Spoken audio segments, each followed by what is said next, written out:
Roblox that just feels different. Not a creepypasta, not a horror game, a glitch. A broken account with no avatar, no data, and no reason to exist. That glitch, it turned into one of the biggest cult icons in Roblox myth history, Noli. Today, we're covering everything, starting with the real history behind Noli, and then diving into how Forsaken built its own version of the story. If this is your first time watching one of my lore videos, here's how I structure it. I always separate real world history from the Forsaken timeline. The real life stuff comes first because even though Forsaken creates its own take, it always pulls from the actual Roblox events. And understanding the real version helps make the in-game version even creepier. So let's go back to the beginning. The first sighting of Noli happened on February 26, 2010, when a user named Yale University made a forum post about a broken account. When you searched Noli on the Roblox website, the account had no avatar, no join date, and no last online information. Clicking on it sent you straight back to the homepage. It didn't behave like any other account on the platform.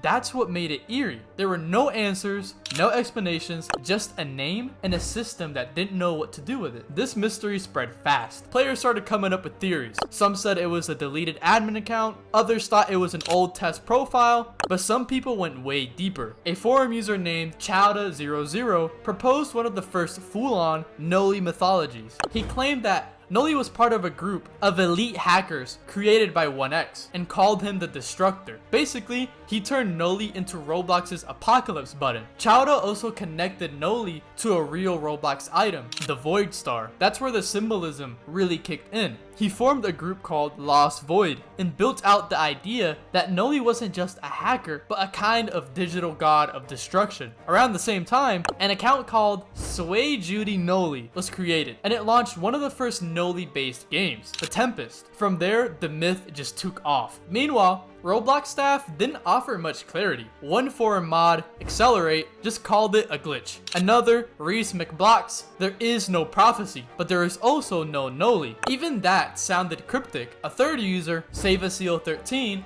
who wasn't even a real Roblox mod, claimed the account had been deleted and completely wiped, which added fuel to the fire. Nobody had a solid answer, and that's what kept the myth alive. Over time, Noli evolved. He got folded into other myths like Lessus, Bloody Void, and Leptus. Jesus Christ. How many names have I butchered in this video? Cults started forming, most notably the Void Cult. These players believed Noli would return every 16th of the month and bring destruction with him. Other copycat accounts started showing up, like Noi. At that point, Noli wasn't just a myth, he was a movement. Then, in May of this year, 15 years later, we finally got the real explanation. Former Roblox mod Merely confirmed it on Twitter after a user asked if the Noli glitch was ever resolved. Merely explained that in early Roblox development, several accounts had been improperly indexed. Basically, the site had usernames in the system that didn't link to real player data. Noli was one of those accounts. When the platform tried to pull up the data, it broke, sending users back to the homepage. It wasn't intentional, it wasn't planned, it was just a bug in the system that no one had fixed, until Merely did years later. There were a few hundred accounts in early Roblox history that were created with broken database entries. Noli was one of them. It didn't have any attached data, so the site couldn't display it properly. That's why it glitched out and redirected you to the homepage. And yes, Merely himself was the one who eventually fixed it. But by the time the mystery was solved, it didn't even matter. Noli had already become a legend. The idea had outgrown the glitch. Communities had formed around it. Stories were written, games were made, and people even created fan art of something that technically never existed. In a way, the Noli myth became one of the clearest examples of how digital folklore forms. A bug turns into belief, and belief turns into canon. Now let's talk about Forsaken's version of Noli. Like I said earlier, Forsaken builds its own universe, using real events as the base. In this version, Noli isn't just a glitched account. He's a corrupted being tied to the Void Star, and he becomes something closer to a digital god of chaos. Here's the in-universe timeline according to Forsaken. On September 5th, 2007, right after the mysterious object event, the Void Star gets released to the public. Noli gets his hands on it, and weird stuff starts happening. Anything he stands on gets corrupted, games are crashing, accounts get hacked. He's basically warping the platform itself. A few days later, on September 10th, Noli starts going after other Voidstar users. He hacks their accounts and shuts down games. For 2 full weeks, the mods can't stop him. And people ask what happened during that time. The moderators refuse to talk. Then, a year later, September 5th of 2008, Noli returns. But instead of causing chaos, he starts recruiting followers. He builds a cult around the Voidstar and vanishes again. Fast forward to May 16th of 2010,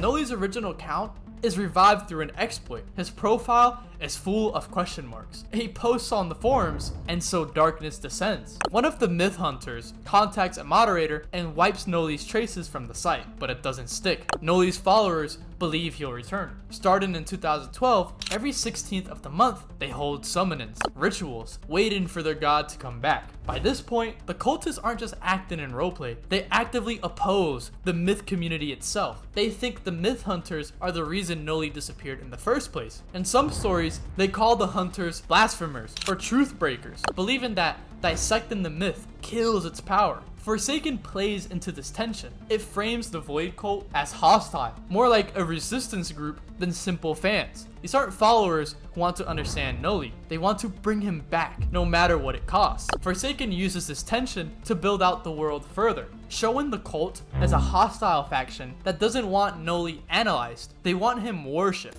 Now in Forsaken, Noli is being added as the 5th killer. He's one of the few with voice lines by default, and his design is based on the classic half-purple Noli artwork from old myths. His original gameplay kit was so strong that the devs had to rework him. One of his abilities, called Star Driven, is basically a copy of Wesker's Virulent Bound from Dead by Daylight. He can even push his stamina into the negatives, which obviously no other character can do. Then there are the voice lines, 22 of them, with a couple more sound effects that have been leaked. He quotes everything from Albert Wesker to Homer Simpson to Wario. One of his lines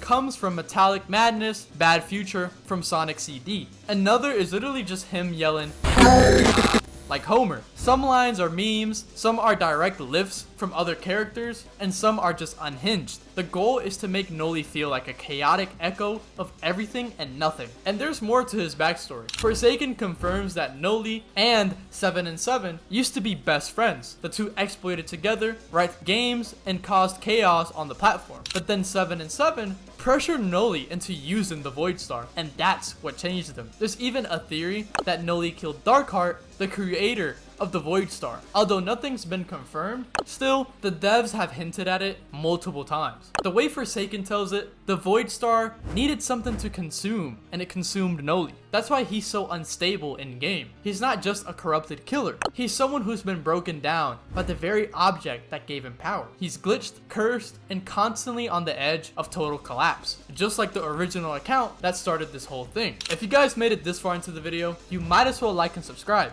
Only 0.2% of my viewers are actually subscribed to the channel. It helps the channel out a ton and helps me make the videos you guys like. If there's anyone else's lore you guys would like me to cover, let me know in the comments.